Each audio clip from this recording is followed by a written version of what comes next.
If you're crying over losing a partner right now, exiting a relationship, I want you to take pen and paper. I want you to write down in one section all the good things that he's done for you. Did he say nice words? Was he loyal? Are you flowers? Whatever, like all the good things, and then the bad things, okay? Then I want you to look at that paper, and if the bad column is way longer than the good one, I want you to fold the paper like this, okay? Fold the paper, and then I want you to start drying your tears, okay? Then I want you to go to the bathroom, and I want you to take a deep look in the mirror, and I want you to ask yourself, why am I crying over losing a problem? Because honey, you did not have a partner, you had a problem. Hi guys, my name is Liz and welcome back to my channel. In this video, I will show you how to get over heartbreak very fast, because honestly in my life, I've always gotten over things very fast, especially in a relationship. I've done some things that I feel like really helped me and can help you too. First thing I want you to ask yourself is, was the relationship genuinely good? We have this psychological phenomenon, it's called rosy retrospection. So what our brain basically does in any situation that involves loss, like loss of a friendship, loss of a job, loss of a partner, what your brain is going to do is remember the more positive memories, because it's like a coping mechanism for the brain to just make you feel better. Now, you have to genuinely be honest with yourself and get out of that emotional state and be like, let me actually reflect on the relationship. What I, for example, did with my recent ex right now, when I just found out about the cheating, I was like for 2 days in very much shock, because this person portrayed themselves as someone that they weren't. So now I have to question, who did I sleep next to for the past year? You know, like who is this person actually? So then when I started really reflecting on the relationship, I was like, it wasn't that good. I felt suffocated. I had all these things and I'm like, the relationship wasn't good. So I honestly got what I wanted. And I remember the first time that I saw him again was in London. That was like 3-4 weeks after this all had happened. And we sat down and we had a conversation, and I looked at him and I said, you know, I'm so grateful that you did this, because you allowed me to step out of this relationship. Because I'm the kind of person, I am very patient with a partner and I don't like to date around. I will stick to one partner. And even if like things happen where I'm like, oh, that's a red flag, but it's not that bad, so then I stay. After only a shocking things happen or something where I'm like, oh, that I can definitely not accept, I feel like I give myself permission to leave. Because otherwise I constantly feel bad for the person. I feel like I'm abandoning them, you know? Ask yourself, like, was the relationship genuinely good? Or are you literally like talking yourself into thinking that it was genuinely good? Because if it was that good, why did it end? Like, what was the reason that it ended? Another thing you should ask yourself is, are you heartbroken or is your ego hurt? So when our ego is hurt, we normally look at our self-worth, okay? We feel like we weren't worthy enough, or that person didn't view us as highly as we thought they would, or love us as much. But I can honestly tell you, honey, listen to me, it was not about you. If a person did something bad to you, or if they cheated on you or did whatever, there is nothing you could have done that person would not have done that. That is their character.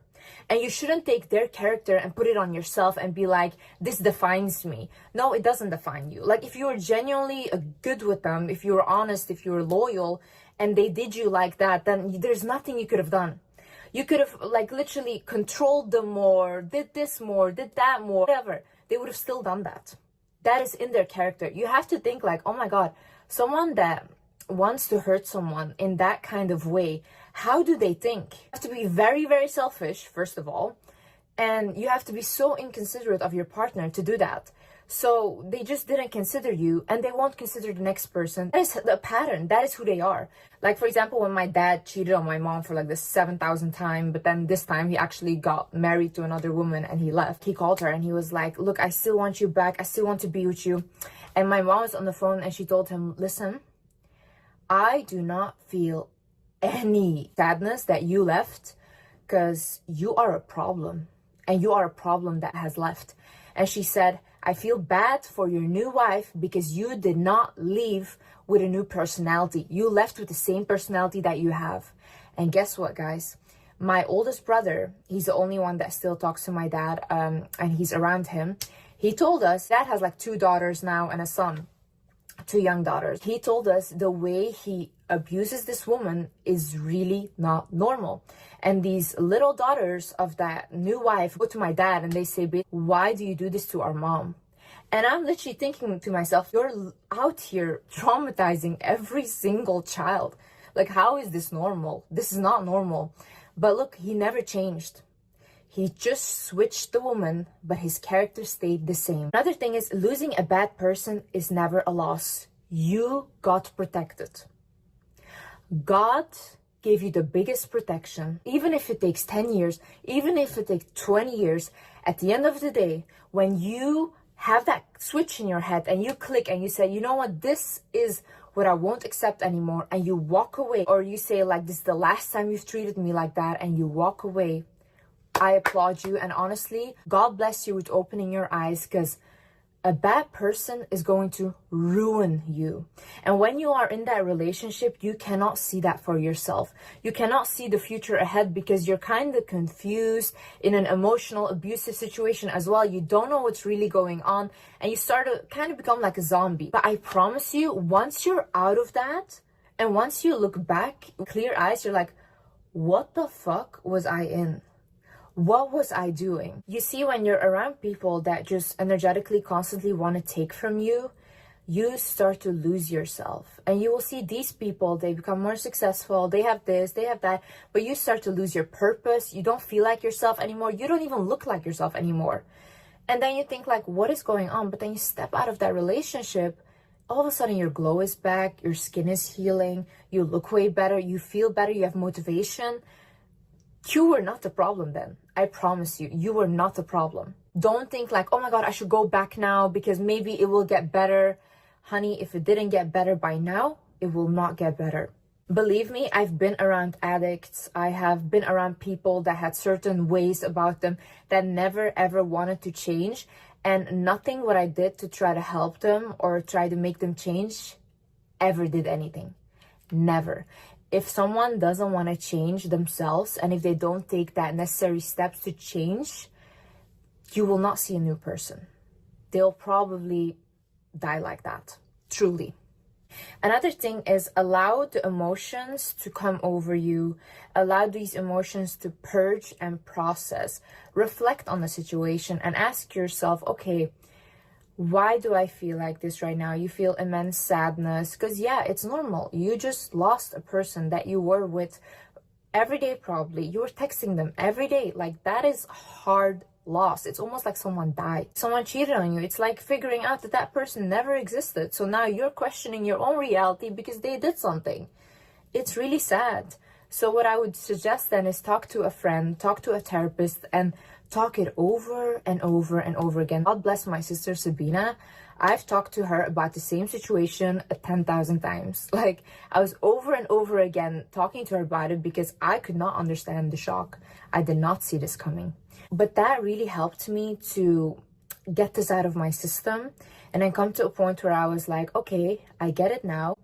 What I do next is, do I allow this or do I not allow this in my life? Also, for the ones thinking like, you know, maybe if you ask the person that hurt you why they did it, that will make you feel better. Well, honestly, I did that. So I've talked to my ex so many times. We've had so many conversations over and over again. I said, why? What was the reason? Every time he gives me a reason, but that did not make me less angry. That did not help. That did not make me want to get back with him or love him. No. From the minute I found this out, the love was gone. Gone. Anything further than this is pure because the child, you see someone for who they are and the mask has dropped, you cannot unsee that. Now it's time to focus on yourself. I love going through a breakup personally because I always have the biggest glow up afterwards. And any girl that I see, whenever they go through a breakup, they come out as a baddie. So I'm like, okay.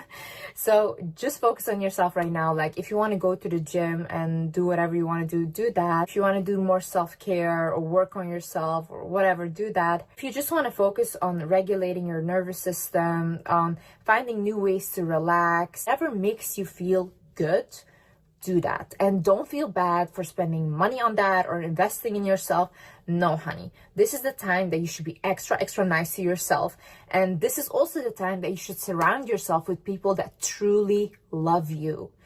Love shouldn't only come from a partner. We shouldn't only talk about romantic love, because honestly, romantic love is not the biggest thing in the world. A lot of this romantic love that people talk about is like, in the beginning, it's so much fun, and then it kind of settles down into you love that person as a family member or even as friends. That's how you like go on and you stay with them. But for example, if you have love from your animals, if you have love from your friends, you have love from your siblings, really be around these people and talk to them. I literally spend so much time with my family, my brothers, my mom, and I'm so grateful to have such a good support system around me, because these people make me feel so good about myself. Surround yourself with people that uplift you, that want to see you do good. And if you don't have those people in your life or in your family, go out and find them. Also understand that you are not alone in this. The reason that I share these things online and share my whole journey is because I really want people to truly see what I'm going through. And I know that a lot of things I maybe should keep for myself. Like my mom tells me, Liz, why did you say this? Liz, why did you say this? Like, don't say these things. But then I remember, like, what if someone genuinely thinks like me? Or what if someone is exactly in the situation like me? That can help them. Me talking about it can help them and can make them feel related and less lonely. So if I can make one person feel less lonely, even though I'm literally embarrassing myself a little bit, then it's my whole purpose. That's why I do this. So I think that's beautiful. If someone can look at my situation and learn from it and not repeat the same mistakes that I make, then that's also very beautiful. I think it's very, very vulnerable to come online and share all these things for millions of people. And then obviously you allow yourself to be judged, which I'm fine with that. Everyone is allowed to have their opinion. They don't need to agree with me, because I don't agree with some things that I've done myself. So that's normal and that's human. There's so many more people that are maybe afraid to speak up about these things. But I think realizing that your situation is not unique and other people have gone through that and they have gone through that whole process will make you feel a lot better. Also, they've gone through it and they've came out of it really good, okay? So don't worry. Start adapting the mindset that everything happens in the most divine way. I have always believed this. I have always believed that God is guiding my life and whatever happens needs to happen.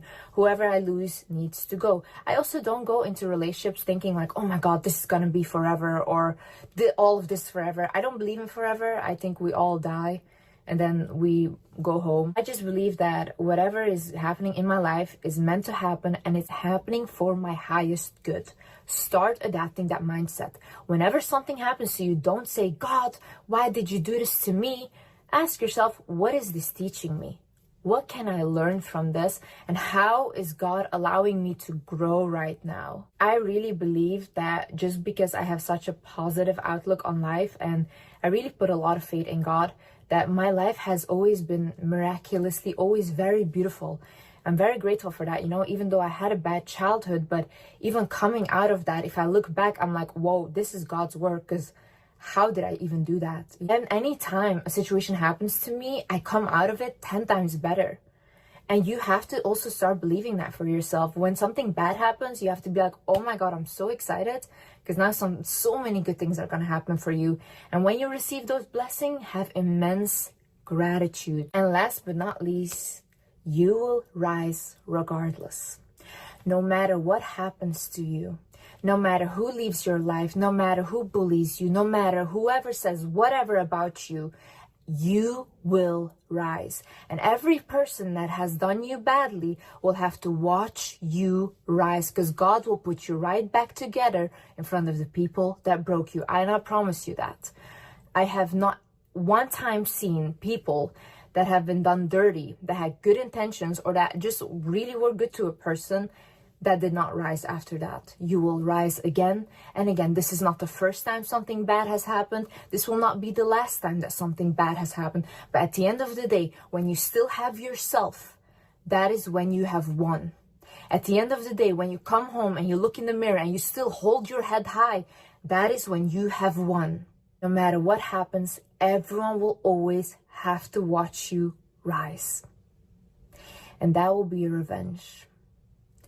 Just creating a better life for yourself, leveling yourself up is the biggest revenge. You don't need to do them like they did you. Because going down to their level, why go down? It's only up from here, honey. Anyways, guys, I hope this video helped someone and you enjoyed this video.